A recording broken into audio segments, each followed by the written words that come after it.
l'intimité de l'histoire. Et aujourd'hui, Clémentine, à l'occasion du 150e anniversaire de la naissance de Colette, vous nous emmenez dans l'intimité de sa maison en Bourgogne. Oui, Stéphane, je m'appelle Claudine, j'habite Montigny.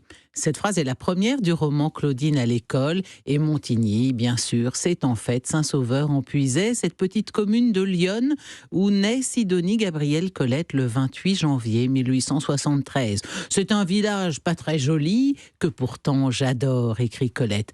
Jusqu'en 2016, quand on venait à Saint-Sauveur-en-Puisaye, on pouvait déjà visiter le musée Colette, installé dans le château. On y trouvait le fonds Colette, confié par ses héritiers, sa collection de papillons, le contenu de son appartement au Palais Royal, d'ailleurs avec la reconstitution de sa chambre. Et puis, il y a aussi, elle collectionnait aussi les sulfures. Vous savez, ces espèces de... Imaginez les boules, vous voyez les boules à neige, sauf que là, c'est en verre. Et on intègre à l'intérieur du verre des fleurs, des morceaux de bois, enfin un petit peu tout. C'est extrêmement joli. Ça faisait des presse-papiers aussi. On s'en servait de presse-papier. Et je pense qu'il y a là un effet générationnel, parce que j'ai réalisé en lisant ça que ma propre grand-mère, qui était née en 1900, donc qui n'était pas tout à fait contemporaine, avait collectionné aussi des boules en sulfure. J'ignorais que c'était la passion de Colette. Donc on pouvait déjà aller sur les traces de Colette et voir des collections qui lui étaient liées à Saint-Sauveur-en-Puisaye. Mais depuis 2016, on peut aussi visiter sa maison natale, la grande maison grave et revêche, selon sa propre expression, du 8 rue de l'Hospice, qui tout naturellement a été baptisée rue Colette. Et c'est la maison où elle passa les 18 premières années de sa vie, longue, plate, avec ses volets gris, son entrée cochère et son perron double qui boite, écrit André Bourrin. Qui boite, pourquoi ? Parce que la rue est complètement en pente. Avec son toit d'ardoise, c'est une assez vaste demeure coiffée d'un grenier avec des communs et des caves. C'est quand même une grande maison, elle fait 13 pièces.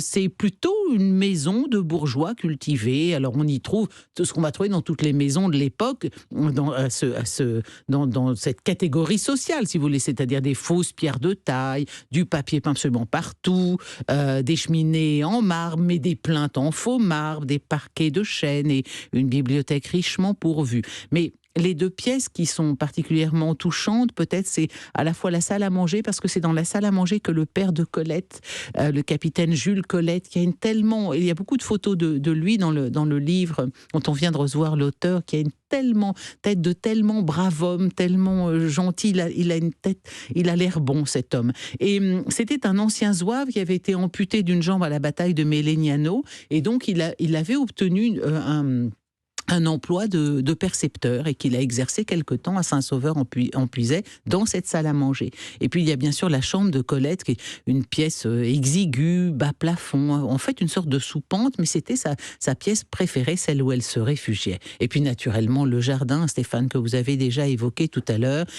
derrière la cour, cette cour qui conduit au jardin du haut, celui des fouillis de fleurs, et au jardin du bas, celui du potager.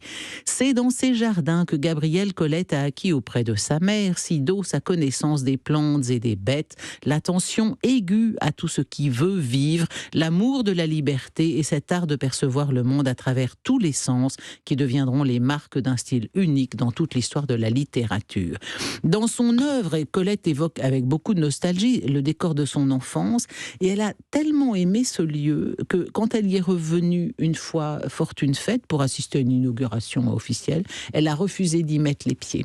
Elle avait tellement beaux souvenirs là qu'elle préférait conserver intacts ses souvenirs d'enfance et ne plus y aller. C'est dire, c'était quand même assez puissant comme nostalgie des lieux.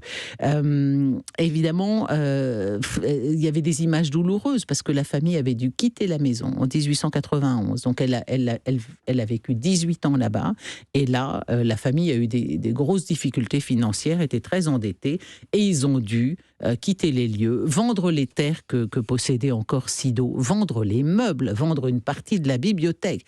Les Colette, ruinées, déclassées, s'installent alors en 1891 à Châtillon-Coligny dans le Loiret, à 40 km de Saint-Sauveur, là où Achille, le fils aîné, était désormais médecin. Et c'est là que c'est le démarrage de l'histoire et de la grande histoire de Colette, parce qu'elle se retrouve jeune femme très, très, très belle, très intelligente, mais sans aucune dot, et elle va se tirer d'affaire, elle va quitter sa région, venir à Paris grâce à Willy. Willy qui, à la fois, on le sait, va signer les premières Claudines, donc à sa place, va usurper l'écriture de Colette, en somme, mais grâce auquel elle va démarrer comme écrivain.